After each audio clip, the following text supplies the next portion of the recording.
दोस्तों, आप सभी का एक बार फिर से स्वागत है स्वतंत्र Bharat education hub for UPSC and UPPSC aspirants के चैनल पर। और हमारे यहाँ रिवीजन क्लासेस चल रही हैं। तो अब आज हम जो है मराठा साम्राज्य के बारे में जानेंगे। अभी तक जो है हम मुग़ल काल तक पूरा कर चुके हैं और पुरानी वीडियोस में जो है पूरी डिटेल आपको मिल जाएगी। तथा जो भी नए हैं लोग इस चैनल पर आए हैं, कृपया करके वो चैनल को सब्सक्राइब जरूर कर लें ताकि आगे की वीडियो उन्हें जो है उपलब्ध होती रहें। चलिए तो शुरू करते हैं मराठा साम्राज्य। तो मराठा साम्राज्य की भूमिका क्या रही है? तो मुगल शासनकाल के उत्तरवर्ती दौर में वर्तमान महाराष्ट्र और उसके आसपास के क्षेत्र में मराठों के रूप में एक सशक्त क्षेत्रीय शक्ति का उदय हो रहा था। इनके इस उत्थान के पीछे तत्कालिक परिस्थितियां और कुछ अन्य कारक उत्तरदायी थे। ध्यातव्य है कि भक्ति आंदोलन के दौर में मराठा क्षेत्र की उल्लेखनीय भागीदारी हो रही थी। तत्कालीन मराठा संतों और कवियों ने जनसामान्य में हिंदू गौरव एवं एकता की भावना को जागृत किया। विषम भौगोलिक क्षेत्रों में जीवन व्यतीत करने से मराठे बचपन से ही बेहद जुझारू, साहसी और युद्ध कौशल में पारंगत हो जाते थे।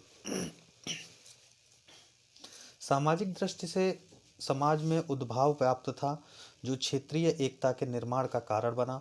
औरंगजेब की हिंदू विरोधी नीतियों ने मराठों के उत्थान में महत्वपूर्ण भूमिका निभाई। इन मराठा शासकों में छत्रपति शिवाजी का नाम अग्रणी है।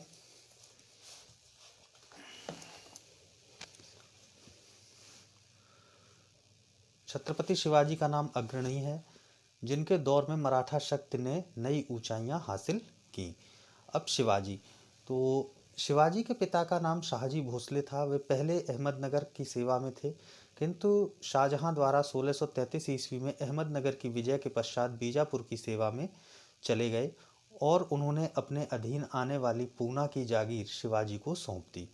शिवाजी की माता का नाम जीजाबाई था तथा उनके संरक्षक दादोजी कांडदेव थे। शिवाजी के आध्यात्मिक गुरु रामदास थे। उनके विचारों के चलते शिवाजी के व्यक्तित्व को व्यापक दृष्टिकोण प्राप्त हुआ। दादोजी कोंडदेव की मृत्यु के बाद शिवाजी ने पूना की जागीर का कार्यभार स्वयं संभाला। 1646 ईस्वी में शिवाजी ने पूना के पास स्थित तोरण के किले और 1648 ईस्वी में पुरंदर के किले को जीता। 1656 ईस्वी में मराठा सरदार चंद्रराव मोर से जावली का किला जीता। इस समय मुगलों का बीजापुर से संघर्ष चल रहा था, अतः शिवाजी ने मुगलों के साथ मैत्री करने का प्रयास किया, किंतु औरंगजेब ने इसमें रुचि नहीं दिखाई। बीजापुर से संधि करने के पश्चात औरंगजेब ने बीजापुर को शिवाजी की अधीन आने वाले क्षेत्रों को वापस लेने की सलाह दी। बीजापुर शासक ने अपने सेनापति अफजल खां को शिवाजी को कैद करने या मार डालने के लिए भेजा, किंतु शिवाजी ने चतुराई से उसकी हत्या कर दी और बीजापुर के कई अन्य क्षेत्रों को भी जीत लिया, जैसे पन्हाला का किला, कोल्हापुर और उत्तरी कोंकण। इसके पश्चात औरंगजेब ने शिवाजी के अधीन आने वाले उन क्षेत्रों को वापस लेने का निश्चय किया जो अहमदनगर की संधि के तहत बीजापुर को दे दिए गए थे। इसके लिए मुगल गवर्नर शाइस्ता खां को भेजा गया। प्रारंभिक रूप में शाइस्ता खां ने पूना, कल्याण और चाकन इत्यादि के किले पर अधिकार कर लिया तथा शिवाजी को वहां से हटने के लिए विवश किया। शिवाजी ने शाइस्ता खां के शिविर पर छापामार हमला किया तथा शाइस्ता खां को घायल कर दिया। इसके पश्चात औरंगजेब ने शाइस्ता खां को वापस बुला लिया और आमेर के जयसिंह को शिवाजी से निपटने का दायित्व सौंपा। शाइस्ता खां को बंगाल का गवर्नर बनाकर भेज दिया गया। जयसिंह ने शिवाजी से निपटने के लिए एक नई नीति तैयार की, जिसके तहत शिवाजी को चारों तरफ से घेरा जाना था। इसके लिए जयसिंह ने बीजापुर के साथ समझौता करने का प्रयास किया तथा बीजापुर ने अपनी सेना की एक टुकड़ी को जयसिंह की तरफ से भेजा। 1665 में शिवाजी को पुरंदर में घेर लिया गया। विवश होकर शिवाजी को 1665 में पुरंदर की संधि करनी पड़ी। अब संधि के तहत क्या प्रावधान थे? तो शिवाजी को अपने 23 किले, जिनकी आय 4 लाख हूड़ प्रतिवर्ष थी, मुगलों को सौंपने थे। इसके अतिरिक्त 12 किले, जिसकी वार्षिक आमदनी 1 लाख हूड़ थी, शिवाजी को अपने पास रखने थे। औरंगजेब द्वारा शिवाजी के पुत्र संभाजी को मुगल दरबार में भेजा जाना था। उसे 5000 का मनसब प्रदान किया गया। इसके पश्चात बीजापुर के विरुद्ध अभियान प्रारंभ हुआ, किंतु औरंगजेब का सही से समर्थन न मिल पाने की वजह से इस अभियान में विशेष सफलता नहीं प्राप्त हुई। इसके पश्चात जयसिंह ने शिवाजी को व्यक्तिगत रूप से मिलने के लिए आगरा भेजा, किंतु वहां औरंगजेब से विवाद हो गया और शिवाजी को कैद कर लिया गया। 1666 में वे औरंगजेब की कैद से फरार हो गए। इसके बाद शिवाजी ने पुनः मुगलों के किले जीतने का फैसला किया। 1670 में उन्होंने पुनः सूरत को लूटा। शिवाजी ने 1674 में अपना राज्याभिषेक रायगढ़ के किले में किया। राज्याभिषेक की प्रक्रिया काशी के पंडित गंगा भट्ट द्वारा संपन्न की गई।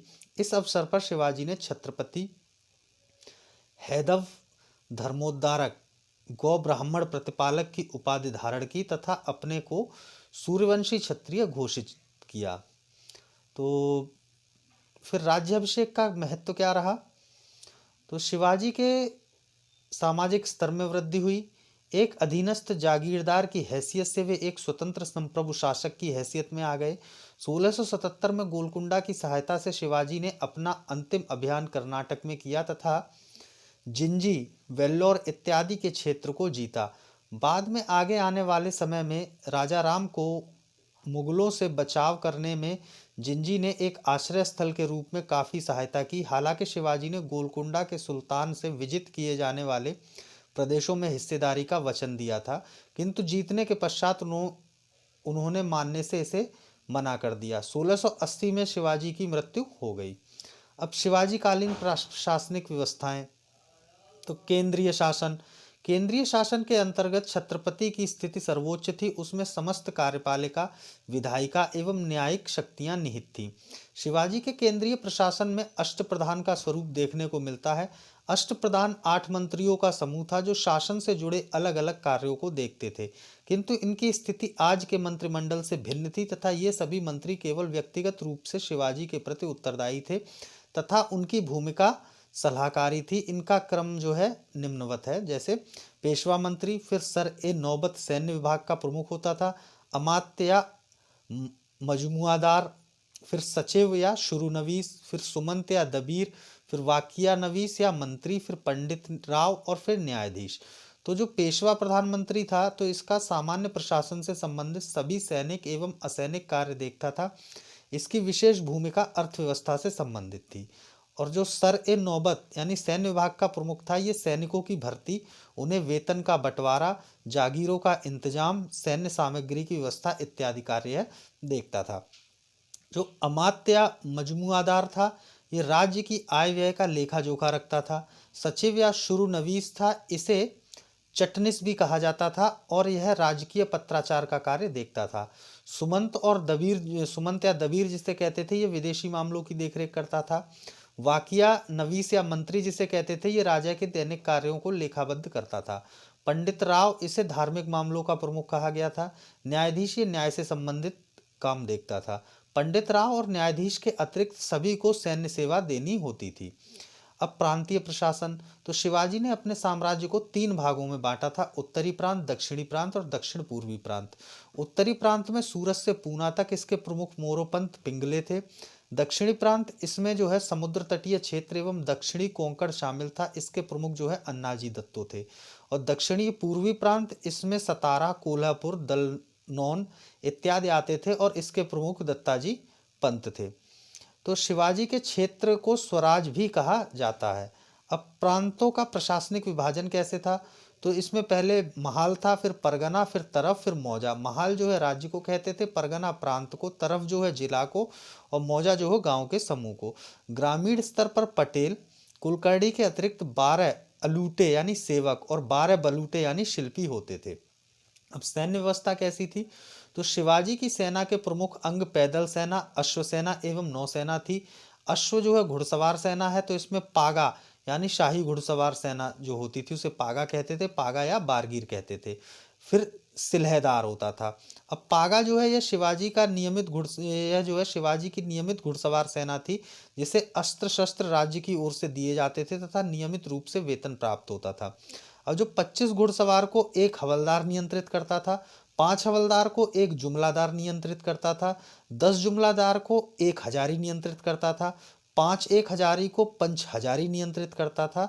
और जो सर ए नौबत था, ये सेना का सर्वोच्च अधिकारी होता था, यानी कि पहले हवलदार, हवलदार से ऊपर जुमलादार, जुमलादार के बाद एक हजारी, एक हजारी के बाद पंच हजारी और सबसे ऊपर सर ए नौबत। अब सिलहदार जो है तो ये अनियमित सैनिक थे, ये युद्ध के समय अल्पकाल के लिए अपनी सेवाएं प्रदान करते थे। ये अपने अस्त्र शस्त्रों एवं घोड़ों का प्रयोग करते थे तथा बदले में लूटे गए माल का एक हिस्सा इन्हें प्राप्त होता था। नौसेना। शिवाजी के अधीन एक नौसेना का विकास भी किया गया, क्योंकि कोंकण के क्षेत्र पर नियंत्रण रखने के लिए एक मजबूत नौसेना की आवश्यकता थी। सर्वप्रथम 1658 में कल्याण विजय के बाद यहाँ पर नौसैनिक अड्डा स्थापित किया गया। आगे चलकर कोलाबा शिवाजी की नौसेना का प्रमुख केंद्र बन गया। उनकी नौसेना में सबसे प्रमुख भूमिका आंग्रियों की थी।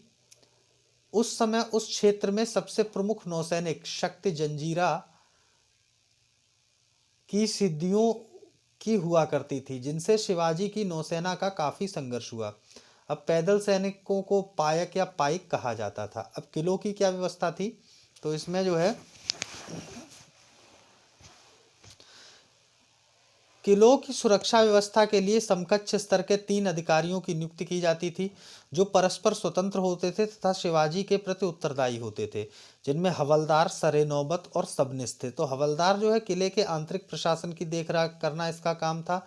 सरे नौबत ये किले की रक्षा के लिए रखी गई सेना का नेतृत्व करता था एवं उसे निर्देश प्रदान करता था। सबनिस किले के अंदर असैनिक यानी पत्र व्यवहार रसद शासन की देखभाल करता था। हवलदार और सर ए नौबत पद मराठों को दिया जाता था, सबनिस का पद ब्राह्मणों को दिया जाता था।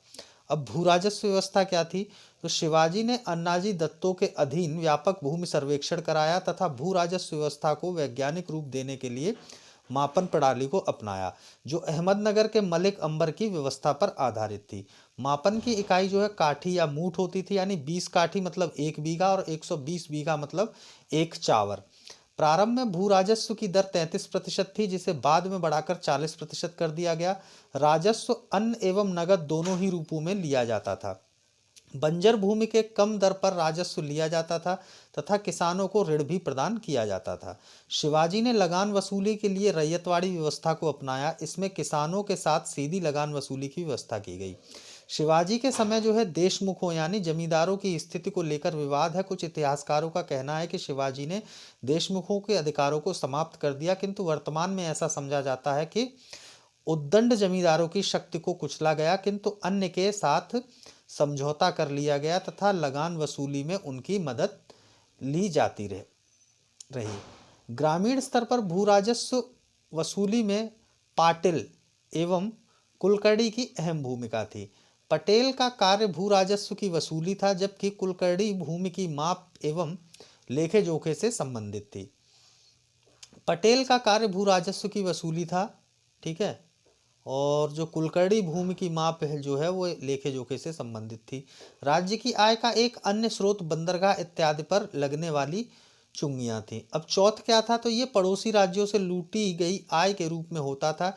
ये उस राज्य की आय का 1/4 हिस्सा होता था, जिससे बदले में उस क्षेत्र में आक्रमण एवं लूटपाट न करने का वचन दिया जाता था।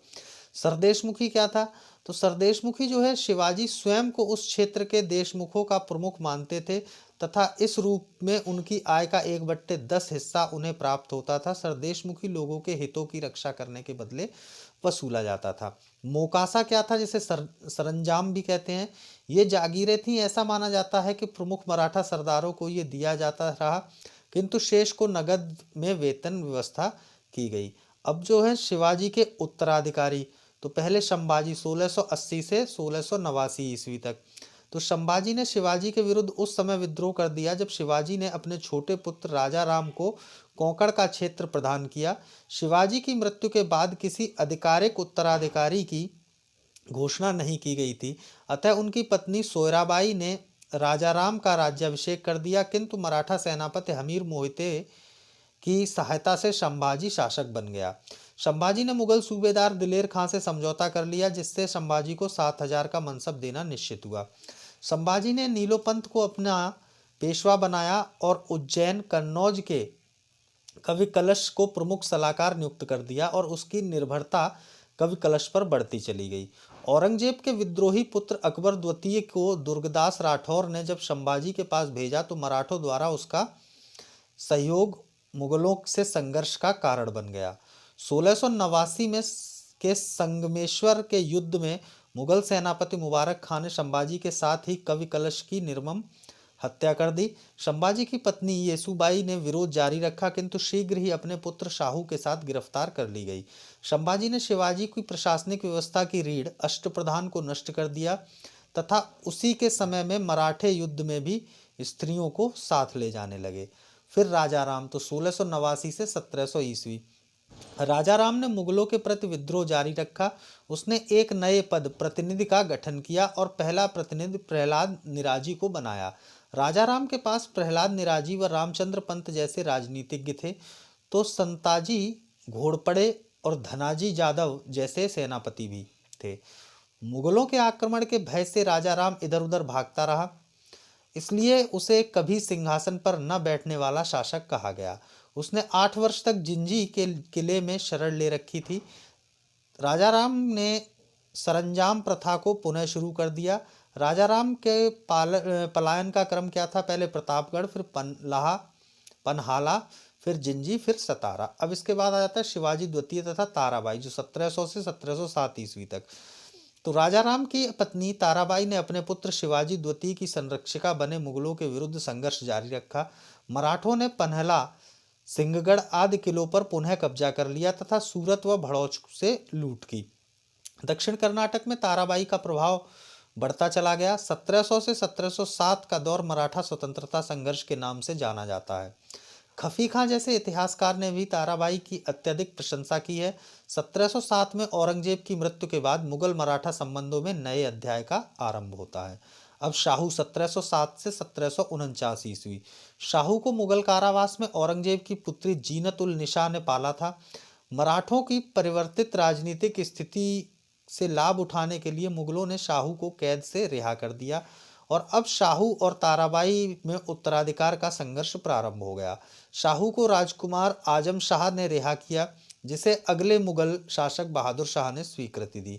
उत्तराधिकार के संघर्ष में पहले ताराबाई का पलड़ा भारी था, किंतु बालाजी विश्वनाथ के जुड़ने से स्थिति बदल गई और बालाजी विश्वनाथ ने बड़ी चतुराई से धनाजी या जादव को अपनी ओर मिला लिया। 1707 ईस्वी में खेड़ के युद्ध में ताराबाई को शाहू से पराजित होना पड़ा।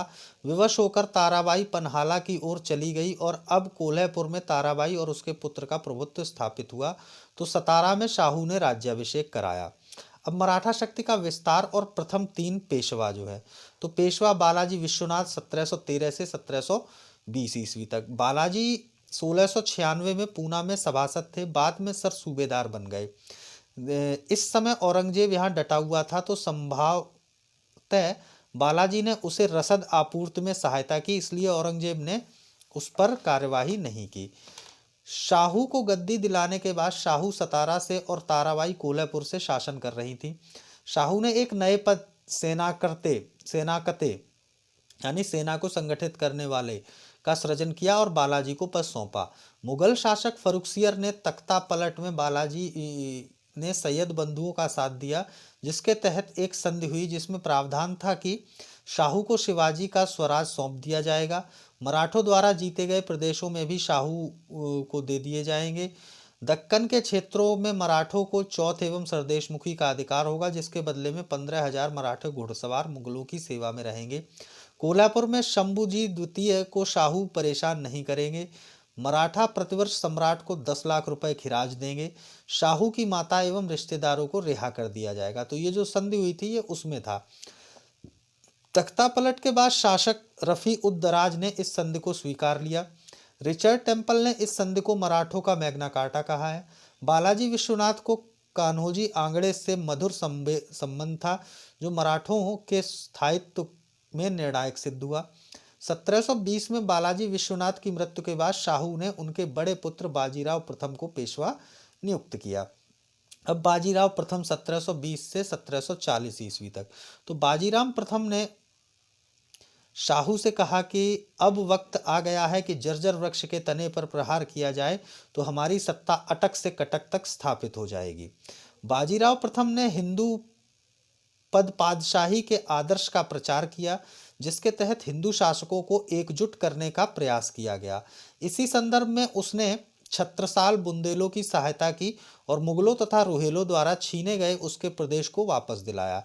इसी समय बाजीराव की मुलाकात मस्ताना बाई नामक युवती से हुई। 1724 में निजाम उल मुल्क ने शकूर खेड़ा के युद्ध में मुगल सूबेदार मुबारक खां को शिकस्त दी। संभवतः इसमें बाजीराव ने सहायता की, क्योंकि अभी निजाम के प्रति उसने तटस्थता की नीति अपनाई। निजाम से संघर्ष। चौथ और सरदेश मुखी के प्रश्न पर हैदराबाद व बाजीराव के बीच मुख्यतः दो संघर्ष हुए। एक 1728 का पालखेड़ा का युद्ध, जिसमें निजाम पराजित हुआ और उसे मुंगी शिव गांव की संधि करनी पड़ी। 1737 से 38 का भोपाल का युद्ध, यहाँ भी निजाम को पराजित होकर दुरई सराय की जो है संधि करनी पड़ी। फिर आ जाते हैं बालाजी बाजीराव 1740 से 1761।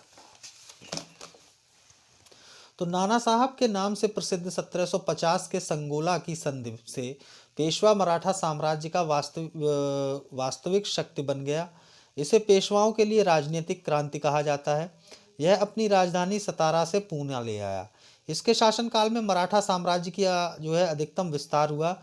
मालवा बुंदेलखंड पर अधिकार को कायम रखते हुए इसने तंजौर को भी जीत लिया और सबसे बढ़कर राजपूत क्षेत्रों से भी चौथ वसूलने लगा। इसने हिंदू पद पातशाही धर्म का उल्लंघन किया। अब निजाम से संघर्ष। तो 1752 में निजाम को शिकस्त दी और निजाम को भलकी की संधि करनी पड़ी। 1757 में उसने निजाम को सिंदरखेड़ के युद्ध में हराया। 1760 में उदागीर के युद्ध में निजाम पुनः परास्त हुआ। इसने इमाद उल मुल्क को वजीर बनने में सहायता की। अब जो पानीपत का तृतीय युद्ध हुआ है, ये 1761 में हुआ है। तो इसमें क्या विशेषता रही है, खासियत है, तो पानीपत का तृतीय युद्ध अफगान शासक अहमद शाह अब्दाली एवं मराठों के बीच लड़ा गया। इस युद्ध का मुख्य कारण यह था कि अफगान अब्दाली ने पंजाब में राजकुमार तैमूर को अपना प्रतिनिधि नियुक्त किया था, किंतु मराठों ने उसे हटाकर अपना प्रतिनिधि नियुक्त कर दिया, जिससे असंतुष्ट अब्दाली ने पुनः आक्रमण कर दिया। इस युद्ध में मराठों की पराजय हुई। इस युद्ध का नेतृत्व पेशवा बालाजी बाजीराव का चचेरा भाई सदाशिवराव भाऊ एवं पेशवा का पुत्र विश्वासराव कर रहे थे। इस युद्ध में अहमद शाह अब्दाली के साथ शुजाउद्दौला, नजीबुद्दौला रुहेला, हाफिज रहमत खां, दुंद खां एवं सादुल्ला खां थे। मराठों की ओर से तोपखाने का नेतृत्व इब्राहिम गारदी ने किया। इस युद्ध का आंखों देखा वर्णन काशीराज पंडित ने किया है। मराठों की पराजय की सूचना पेशवा बालाजी बाजीराव को काशीराज पंडित ने इन शब्दों में भेजी: 2 हीरे नष्ट हो गए, 27 स्वर्ण मुद्राएं खो गईं और नष्ट हुए चांदी व तांबी की जो गणना ही नहीं की जा सकती। अर्थात युद्ध के दौरान सदाशिवराव भाऊ एवं विश्वासराव तथा अनेक योग्य मराठा सरदार मारे गए। हार का कारण क्या रहा? सदाशिवराव भाऊ का व्यवहार, जिसमें मल्हार राव होलकर जैसा अनुभवी सरदार भी असंतुष्ट था। गुरिल्ला युद्ध की जगह प्रत्यक्ष युद्ध को अपनाना, तोपों का भारी होना, साथ ही स्त्रियों का अभियान में ले जाना। अहमद शाह अब्दाली को भारतीय शक्तियों की मदद मिली, किंतु मराठों की सूरजमल की प्रारंभिक मदद के अतिरिक्त अन्य कोई मदद न मिल सकी। प्रभाव क्या रहा? तो इस युद्ध ने यह निर्णय नहीं किया कि कौन भारत पर शासन करेगा, किंतु यह तय कर दिया कि कौन शासन नहीं करेगा। 1761 में बालाजी बाजीराव की मृत्यु हो गई। इस युद्ध ने मराठों को तो कमजोर किया ही, साथ ही अंग्रेजों के प्रभुत्व का मार्ग भी खोल दिया। अब मराठा जो शब्दावली है, तो कुछ पद हैं और उनके अर्थ। तो काम विस्तार यानी शिवाजी के समस्त साम्राज्य के अंतर्गत छोटे प्रांतों के सूबेदार और बड़े प्रांतों के सूबेदार, इन्हें काम विस्तार कहा जाता था। मामलतदार, ये दोनों मतलब कामविजदार जो है शिवाजी साम्राज्य के अंतर्गत छोटे प्रांतों के सूबेदार और मामलतदार ये बड़े प्रांतों के सूबेदार थे। तो ये दोनों पद शिवाजी के समय तक स्थायी व आनुवंशिक नहीं थे, किंतु पेशवाओं के समय या शिवाजी के बाद ये पद आनुवंशिक हो गए। अब पोतनिश ये शाही खजाने को आमदनी व खर्चे की देखरेख करता था। कारखानविस ये अन्न भंडार का प्रभारी था। कुर्जापट्टी ये आपातकालीन कर था। पोलपट्टी युद्ध में लूटा गया अंश था। फितना ये राजनीतिक फूट या मनमुटाव का लाभ उठाकर दबाव और समझौते की रणनीति। इसी प्रक्रिया के द्वारा मराठों ने अपना सर्वाधिक साम्राज्य विस्तार किया। हुजूर दफ्तर यानी पूना में पेशवा का सचिवालय। मिरासदास यह वह वर्ग जिनका भूमि पर वंशानुगत स्वामित्व होता था। वतन मूलतः यह अरबी शब्द है जिसका अर्थ जीविका का स्रोत होता था। मराठा साम्राज्य में किसी व्यक्ति को उसकी सेवा के बदले प्रमुख भूमि अनुदान या वतन कहलाती थी। अतः इस तरह से ये मराठा साम्राज्य जो है पूरा हो गया है। अब इसके बाद हम आधुनिक भारत जो है शुरू करेंगे। और जो लोग नए हैं जिन्होंने चैनल सब्सक्राइब नहीं किया वो चैनल सब्सक्राइब कर लें। तब तक के लिए नमस्कार और धन्यवाद।